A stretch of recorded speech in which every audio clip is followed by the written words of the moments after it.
Bom dia, boa tarde, boa noite a todos que assistem esse vídeo. E hoje eu queria fazer um vídeo rápido, mas não para falar com espíritas, católicos, budistas e outras religiões, apenas com cristãos, apenas com evangélicos. Então, se você sabe e vive o que é nascer de novo, conversão, regeneração, justificação, salvação e batismo no Espírito Santo, esse vídeo é para você.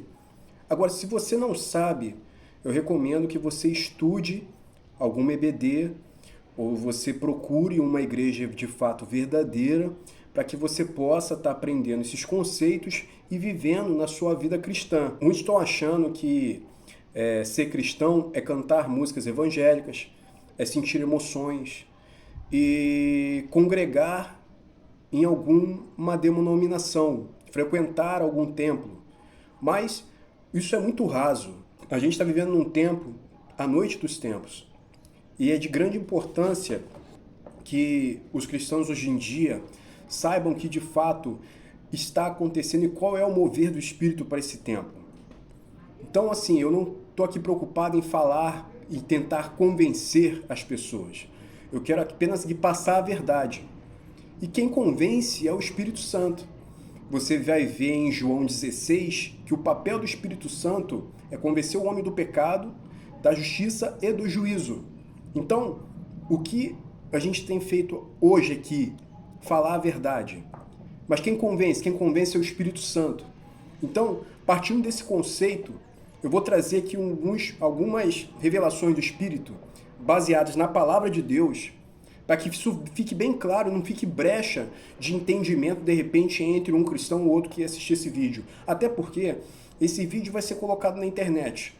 Então pode ser que o número de views seja muito pequeno, mas as pessoas que Deus quer que veja esse vídeo vão ver e vão retransmitir essa mensagem, porque essa mensagem não é minha, essa mensagem é do Senhor.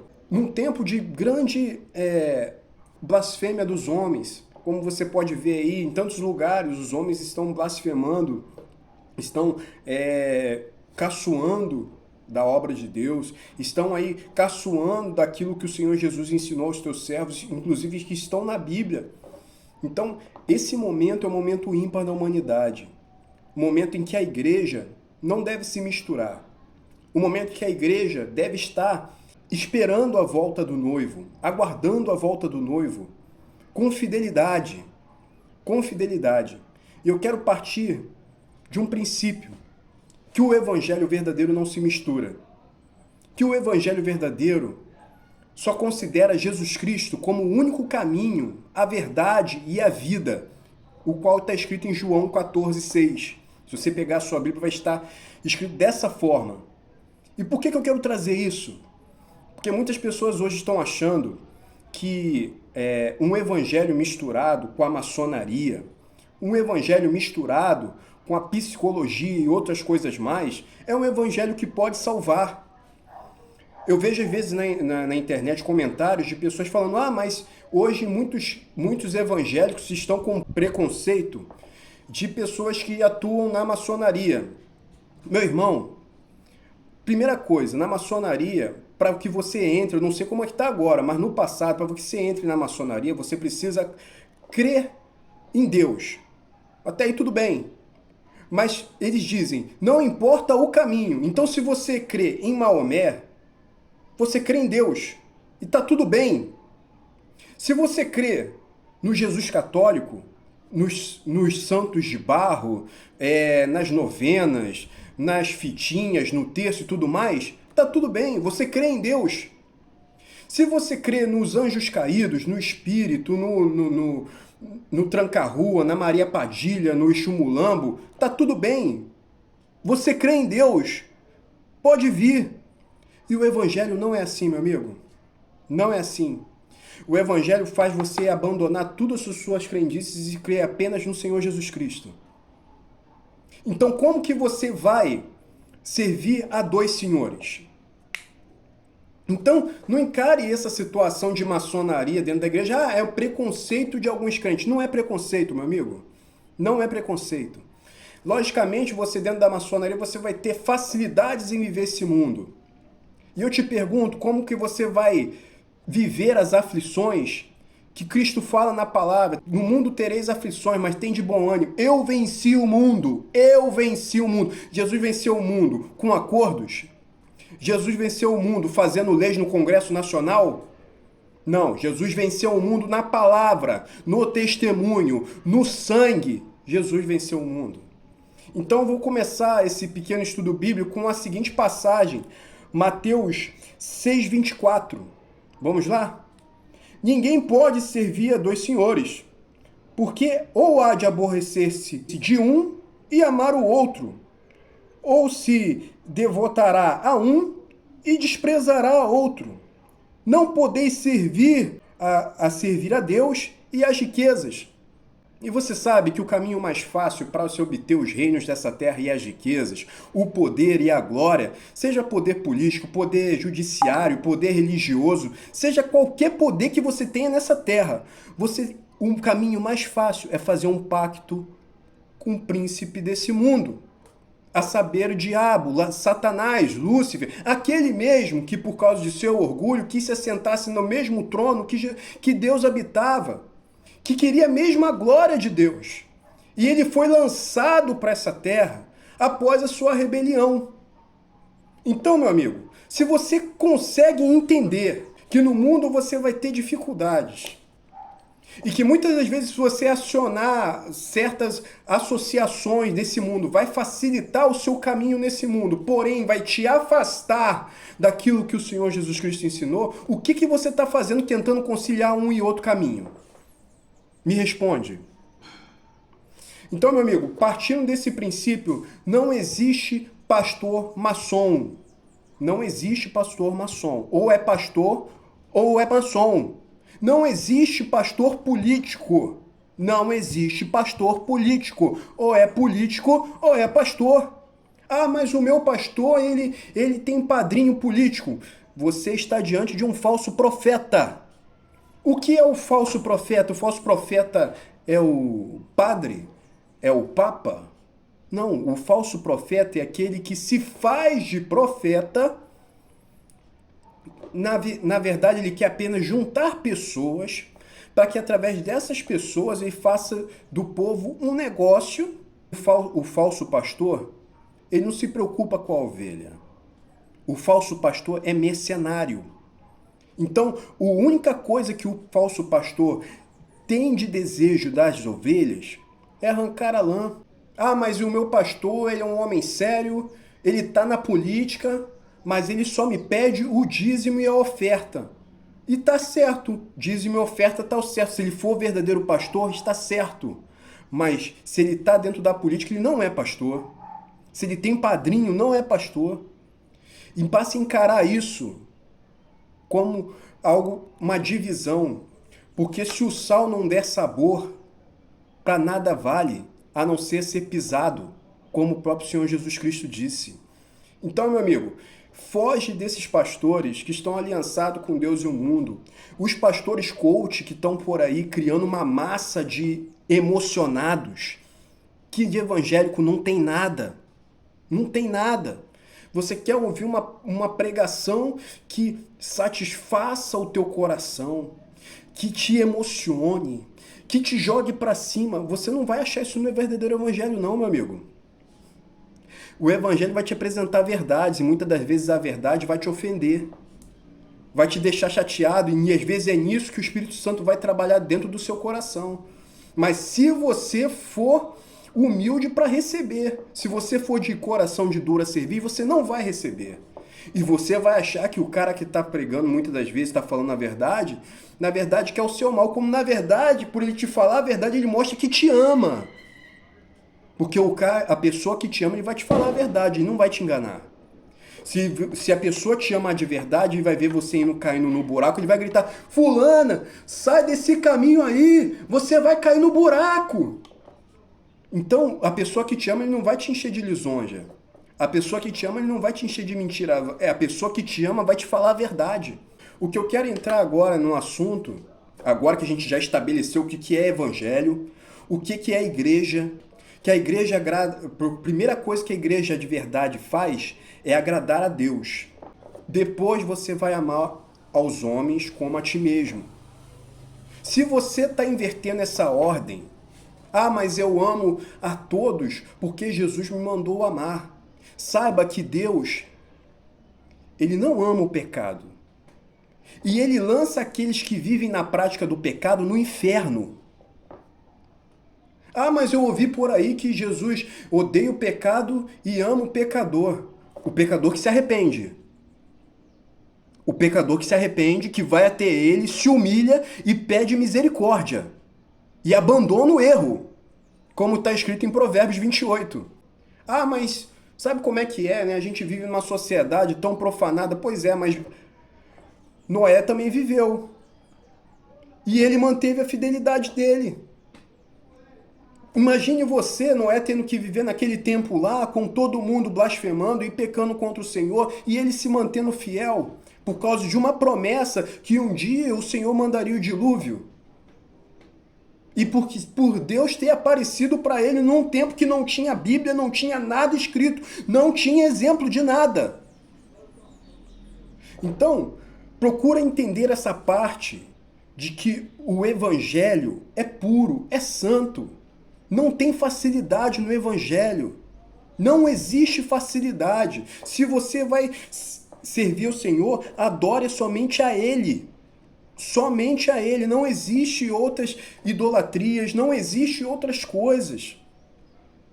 E o que eu quero falar aqui hoje para vocês, por que eu falei que eu quero falar apenas com os evangélicos hoje? Não quero falar com pessoas que estão em outras religiões, porque isso Deus vai tratar a parte. O que a igreja tem que estar ciente nesse tempo é que o papel da igreja é ser fiel ao Senhor nesse tempo que se aproxima. Nós estamos próximos do reinado do anticristo. E logo após os 3 anos e meio ocorrerá a volta do Senhor, que buscará a igreja nas nuvens. Mas como se preparar para esse advento, esse reinado do anticristo, que ele vai governar toda a terra? Não tenha dúvida disso. Ele tem tecnologia para isso. Ele tem fundos financeiros para isso. Ele tem tudo para isso. Jesus, da primeira vez que veio, ele veio numa missão. Uma missão que foi muito clara numa passagem bíblica que eu vou ler aqui com vocês. Vamos lá? Então vamos abrir agora em Marcos 15, 24. Vamos lá? Levantando-se dali, partiu dali para as terras de Tiro. Tendo entrado numa casa, queria que ninguém soubesse. No entanto, não pôde ocultar-se, porque uma mulher cuja filhinha estava possessa de espírito imundo, tendo ouvido a respeito dele, veio e prostrou-lhe aos seus pés. Esta mulher era grega, de origem ciro-fenícia, e rogava-lhe para que expelisse da sua filha o demônio. Mas Jesus lhe disse: deixa primeiro que se fartem os filhos. Se fartem os filhos, guarda isso, se fartem os filhos. Porque não é bom tomar o pão dos filhos e lançá-los aos cachorrinhos.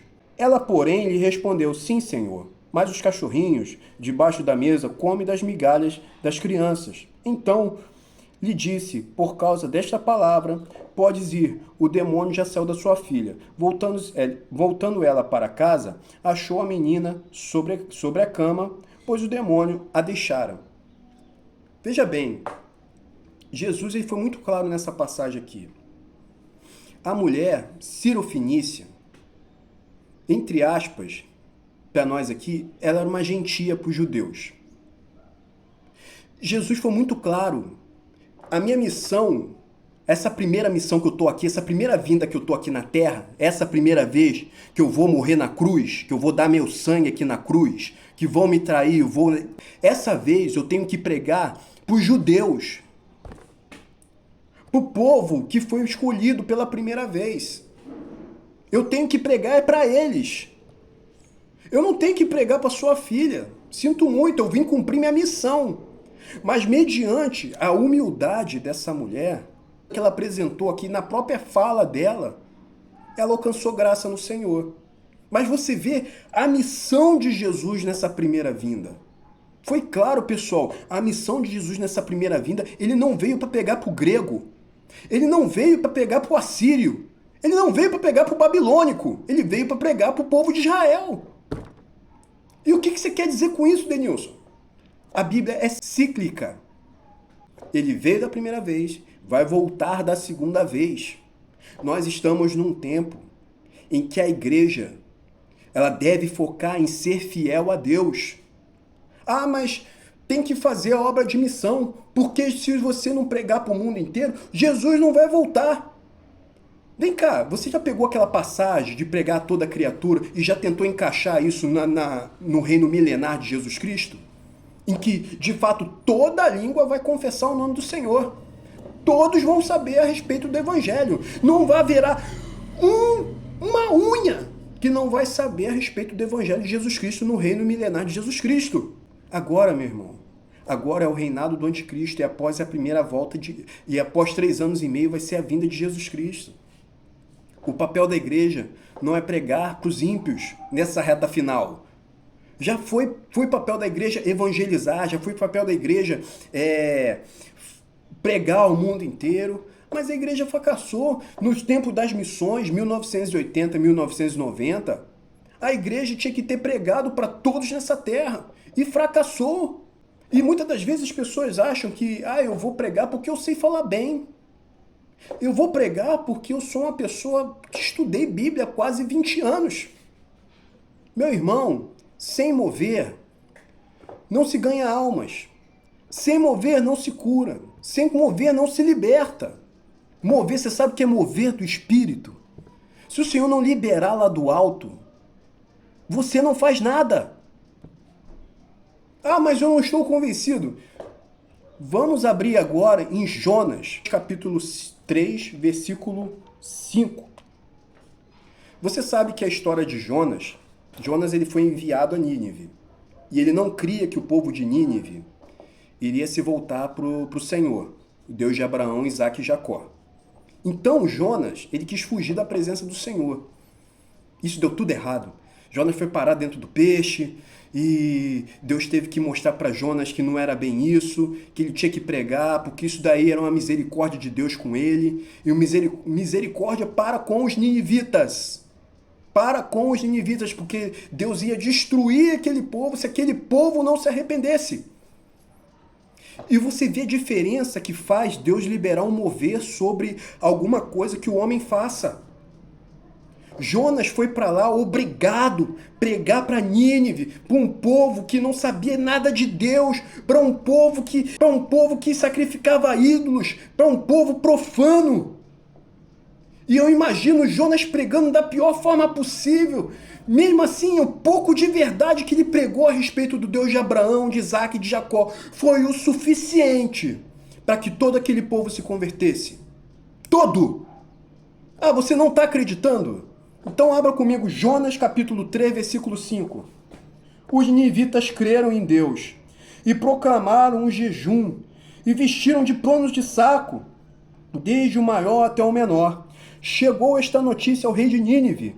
Ele se levantou do seu trono, tirou de si as vestes reais, cobriu-se de pano de saco e assentou-se sobre a cinza.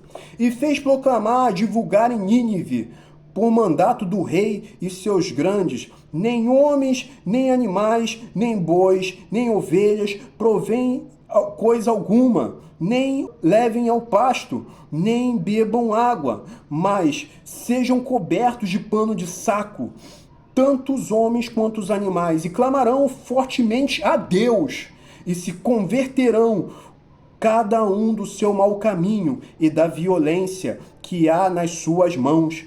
Quem sabe se voltará a Deus e se arrependerá e se apartará do furor de sua ira, de sorte que não pereçamos. Viu Deus o que fizeram, como se converteram do seu mau caminho, e Deus se arrependeu do mal que tinha dito-lhes que faria e não o fez. Mas Denilson, Deus se arrepende? Não. Isso é a forma que Moisés colocou aqui. Deus de maneira nenhuma ele se arrepende. Na sua onisciência, ele sabe de todas as coisas. Até daqui a 10 anos daqui, coisas que eu nem sei se eu vou estar vivo, mas Deus sabe. Mas não confunda a onisciência dele com a predestinação. Então, Denilson, Deus ele predestinou os ninivitas a sobreviverem depois de terem praticado todo o mal? Não. Mas o Deus já sabia, na presciência dele, na onisciência dele, que uma vez Jonas fazendo o seu papel, aquele povo se arrependeria. Aquele povo se converteria dos seus maus caminhos. Então você possa entender a partir de agora que para que você possa levar a verdade para alguém e para que o Espírito Santo possa fazer esse povo se converter, tem que haver um mover de Deus. Tem que haver. Eu não estou convencido do que você está dizendo. Então você não está convencido? Então vamos para Atos. Atos 23, 11. Paulo foi uma bênção no Evangelho. Foi uma bênção. De fato, todos sabiam que o ministério de Paulo era pregar aos gentios, pregar para os de longe. E Paulo chegou um momento na vida dele que ele achava que por muito ter acontecido na vida dele, brotou um certo orgulho no coração daquele homem. E ele disse consigo mesmo, eu vou pregar ao pessoal de Jerusalém, aos judeus, e o pessoal vendo que eu sou hoje ungido do Senhor e que eu era fariseu, eu vou converter esse povo. Teve os discípulos lá, Pedro, Tiago, João e os demais, eles pregaram, mas eles não vão pregar como eu vou pregar. E você sabe como termina essa história? Paulo foi preso. Paulo foi quase morto. Paulo pregou apenas para os carcereiros dentro da cadeia. E tudo que ele falou em público não serviu de absolutamente nada. Agora você vai vir na parte que interessa, que é Deus falando para Paulo. Jesus falando para Paulo, Paulo, você está fazendo algo que eu não te mandei. Agora vai para os gentios e faz o trabalho que eu te mandei, Paulo. Ô Paulo, você está perdendo seu tempo aí, Paulo. Eu já botei profeta para falar com você. Ágabo já deu o exemplo que fariam com você. E você teimoso, Paulo. Você foi para Jerusalém. Você não era para ter ido, Paulo. Agora você vai ver o que Jesus fala para Paulo depois de tudo isso. Atos 23, 11. No dia seguinte, o Senhor, pondo-se ao lado dele, disse, coragem. Coragem, Paulo. Você fez o que eu não queria que você fizesse. Agora você tem que ter coragem, meu irmão, para voltar para o teu trabalho que eu já te dei. Pois, do modo que deste testemunho a meu respeito em Jerusalém, assim importa também que o faças em Roma. Paulo, seu trabalho não está aqui não, Paulo. Seu trabalho está para os gentios lá, Paulo. O teu mover está lá, Paulo. Paulo, o teu mover está lá. Não está aqui não, Paulo. E aí você me diz, eu vou pregar para as pessoas porque eu sou intrépido. Eu vou pegar para o pessoal, eu estou no Brasil, eu vou pegar para o pessoal da África porque lá o pessoal da África vai me ouvir. Eu vou pregar para o pessoal do outro lado do mundo, lá para o chinês, porque se eu pregar, o povo vai me ouvir. Tem que ter mover para isso. A dispensação não é para isso. A gente está às portas do reinado do anticristo. Você está pensando que você vai evangelizar A, B, C ou D, sem mover, você vai se cansar. E muitas das vezes você pode ser até abatido numa teimosia dessa. Quantos missionários estão indo aí por aí afora?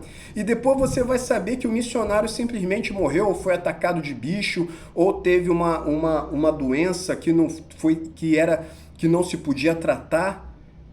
Ué, mas ele estava fazendo a obra de Deus. Foi abatido.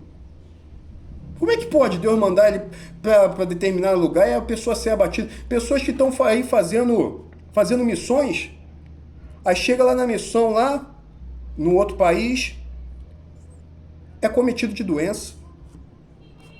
Ou então dá tudo errado. Não tem obra. Às vezes fala com um com o outro, mas é tudo na força do braço. Falou com 15, falou com 20, falou com 10. Aí de repente consegue encher um quartinho, uma igreja, mas não tem convertido. E você está achando que você está fazendo a obra de Deus, você não está obedecendo a Deus. Você não está obedecendo a Deus. E sabe que a obra de Deus é pautada? Na pureza e na obediência. Lembra do que eu falei no começo, que evangelho não tem mistura? Se você pensa que dá para ser evangélico e dá para ser maçom, você está redondamente enganado. E outra coisa, evangelho se faz com obediência. Você está achando que se você fizer obras de 20 anos atrás e 30 anos atrás, você acha que Deus vai receber porque recebeu naquele tempo. E você acha que Deus vai sempre tratar a comunidade da mesma maneira. Negativo. As alianças estão aí. A velha aliança e a antiga aliança. Hoje quem segue a lei vai para o inferno. Você está me entendendo? Judeus, vocês estão me entendendo? Se vocês continuarem seguindo a lei de Moisés, vocês vão perecer. Não há ninguém dentro de Israel que não tenha ouvido falar de Jesus Cristo. Então não há desculpa de alguém ser salvo pela lei. Ninguém é mais salvo pela lei. Ninguém é mais salvo pela lei. Ah, mas a cultura judaica é muito boa, né? Tem a Cabala, né? A Cabala que o pessoal, os judeus seguem, os maçons seguem. Tem. Cabala tem algumas verdades. Outro dia eu estava vendo o número 7, né? Na Cabala. É muito parecido com a numerologia bíblica. Mas, cara, isso tudo é idolatria. Você tem que se prender. É a palavra de Deus. Palavra de Deus. O que os profetas do Antigo Testamento disseram que está se cumprindo hoje. Hoje. O que Daniel no passado disse está se cumprindo hoje em dia. O que Jeremias disse no passado está se cumprindo agora. Ezequiel disse no passado está se cumprindo agora. Porque os profetas eles não estão presos no tempo da lei. A profecia estão se cumprindo agora. Então você tem que tomar cuidado muitas das vezes em ignorar algo que foi profetizado no tempo da lei.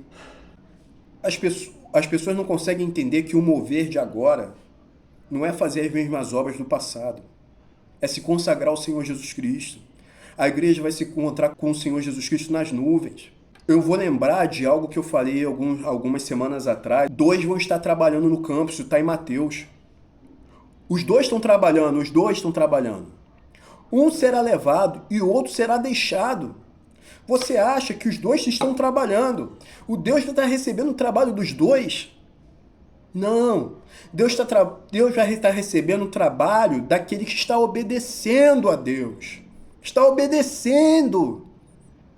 Então, Paulo, sai desse mover errado e entra no mover certo. Porque eu tenho obra para você. Você tem que ser fiel agora diante do anticristo, diante do poder que vai estar na mão dele. O anticristo vai ter o poder financeiro, vai ter o poder político, vai ter o poder judiciário, vai ter o poder religioso, que hoje está na mão da Igreja Católica. Todos os poderes vão estar na mão do anticristo dessa terra. Mas na mão dos filhos de Deus vão estar a palavra do testemunho, porque eles não amarão as suas próprias vidas, nem em face da morte. Está lá em Apocalipse 11. Então, meu amigo, você que está ouvindo essa mensagem, eu não estou pregando para católico, para espírita, eu já falei, né? Mas eu vou ser redundante falar isso. Eu não estou pregando para católico, eu não estou falando para xixinoê, eu não estou falando para budista, eu não estou falando para você, eu estou falando com o povo de Deus. Até porque, pessoal, o Espírito já me revelou que antes mesmo de começar o reinado do anticristo, já há muitos com a marca da besta. A saber, essa marca da besta é terço, é fitinha, a lua crescente do Islã. Essas são as marcas já do anticristo, já sobre a terra. Não se engane, o evangelho não tem mistura, o evangelho é obediência. Pode ser que algumas pessoas sejam curadas nesse tempo. Pode ser. Pode ser que algumas pessoas sejam libertas. Pode ser. Pode ser que alguma pessoa de repente vê nesse vídeo que não era para ela. E ela vai ver esse vídeo e vai de alguma forma buscar se converter ao Senhor e vai se converter pela misericórdia de Deus, através do 17 de Deus. Para quem não sabe, o 17 são coisas que apenas o Senhor Jesus faz, dentro da numerologia bíblica. Quando entra o 17, meu amigo, diabo nem tenta, velho. Nem tenta. Pode ser que entre o 17 e algumas pessoas se convertam dos seus maus caminhos, nasçam de novo, se convertam, se regenerem, se justifiquem no sangue de Jesus Cristo. Mas tem que entrar o 17, e esse 17 é raro. A pessoa tem que se arrepender de uma forma muito absurda para poder chegar à misericórdia de Deus. E Deus é misericordioso, Ele é justo, Ele não se alegra na morte do ímpio, mas Ele se alegra nesse pecador que se arrepende. Já reparou que a chave para tudo é o arrependimento, pessoal? Você que é evangélico está me ouvindo aí? A chave para tudo é arrependimento. Se você não se arrepender dos seus maus caminhos, nada vai acontecer. E hoje muitas pessoas estão aí vendo igrejas cheias, principalmente as igrejas das paredes pretas, lotadas. 2.000 membros, 2.500 membros. E quantos convertidos, meu irmão? Quantos convertidos? Quantos que nasceram de novo? Quantos que dariam a sua própria vida para não negar Jesus Cristo? Quantos? Se não tem nem o líder convertido, nem o líder nasceu de novo. Estão ali numa inocência danada, achando que aquelas músicas todas, aquelas 2 horas de pancada, de bateria, de gritaria, aquilo ali tem alguma coisa do Espírito Santo. Não tem nada. O Espírito Santo tem quando eu louvo aqui, quando eu falo com meu Pai em secreto, quando eu choro diante da presença dele e ninguém está me vendo. Aí eu sinto a presença de Deus. Mas nesses lugares aí, você sente uma emoção. Você está longe de Deus. Se converta, meu irmão. Falta pouco tempo, buscar enquanto se pode achar. Até o final dos 3 anos e meio, ainda há tempo de se converter. Mas vai ficar mais difícil quando começar de fato o reinado do anticristo. Vai ficar mais difícil. E Deus vai dar força, o Espírito Santo vai sustentar a sua igreja. Mas não vai ser com glória. Não vai ser com palminhas. Ninguém vai bater palma para você se você estiver no caminho certo. Você vai ser excluído. Vão falar mal de você. Você vai ter algumas dificuldades que alguém que esteja dentro da maçonaria não vai ter. Você entendeu? Então, pessoal, não ignore o conhecimento. A palavra de Deus é bem clara. Se você for pegar lá Deuteronômio 4:6, guardai, pois, e cumpri-os, porque isto será a vossa sabedoria e o vosso entendimento perante os olhos dos povos que, ouvindo todos estes estatutos, dirão: certamente, este grande povo é gente sábia e inteligente. Então você está se privando, às vezes, de conhecimento, porque, de repente, você está temendo, diante do trono branco, você ser condenado. Meu irmão, não ignore o conhecimento. O conhecimento, a sabedoria que vem de Deus, é a marca do cristão desse tempo. O cristão de verdade não está correndo para lá e para cá igual uma barata tonta. Não está. O cristão de verdade sabe que obedecer é melhor do que sacrificar. E muitas das vezes você obedece não fazendo nada, não tomando nenhuma atitude, deixando Deus agir. Fica na paz do Espírito Santo, não é da paz do anticristo não, porque a paz do anticristo vem com acordos. A paz de Jesus Cristo vem no seu interior, para muitas das vezes você enfrentar a guerra do lado de fora. Você está em paz, o mundo está perdido. E aí você vai ter uma guerra ou outra, mas Deus vai dar vitória. Se você acreditar nele, se você guardar a palavra do testemunho e não amar a sua própria vida, mas dar testemunho daquele que te regenerou, transformou a tua vida. Porque, pessoal, você pode ter o melhor dessa terra? Pode, mas isso você não busca no Evangelho. Isso é acrescentado com o tempo na sua vida. Primeiro você tem que buscar o reino dos céus e a sua justiça. E as demais coisas serão acrescentadas. Então você não vai para a igreja querendo ficar rico. Você não vai na igreja querendo arrumar um casamento. Você não vai na igreja querendo ser curado. Você vai na igreja primeiro se converter dos seus maus caminhos. Aprender o que de fato é o Evangelho de Jesus Cristo. Porque o Evangelho de Jesus Cristo não é uma etimologia, não é Jesus. É a palavra de Deus. É tudo que está aqui. É tudo que o Espírito Santo tem ministrado à sua igreja. Amém, pessoal? Fica na paz e guarda isso. Sem mover, não tem quem se converta. Não tem cura. Não tem libertação. Tem que ter um mover. E para ter um mover, você tem que estar na obediência, tem que estar na verdade. O Espírito Santo só se move na verdade. Amém?